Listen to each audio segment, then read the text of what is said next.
Kapal nang natanggap ng Kamara ang panukalang national budget para sa susunod na taon. Kung ano-anong ahensya ang may pinakamataas na alokasyon, alamin natin sa report ni Earl Tobias live mula sa Batasang Pambansa. Earl!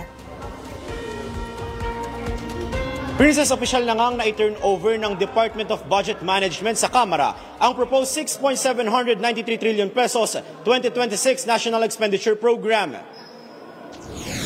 Ang budget na yan, mas mataas ng 7% kumpara sa 2025 national budget. At ang pinakamalaking paglalagakan ng pondo ay ang sektor ng basic at higher education na sa unang pagkakataon ayon sa DBM ay tatanggap ng 4% ng kabuuang GDP ng bansa o katumbas ng mahigit 1.2 trillion pesos.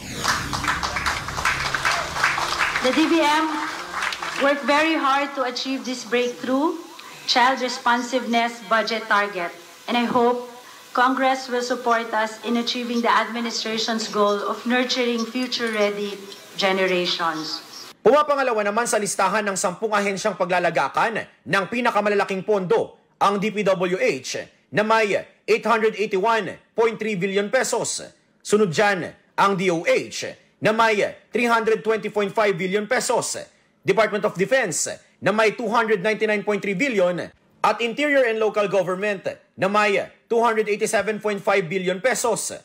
Kasunod ng mga yan ang Department of Agriculture, DSWD, DOTR, Judiciary at Labor and Employment.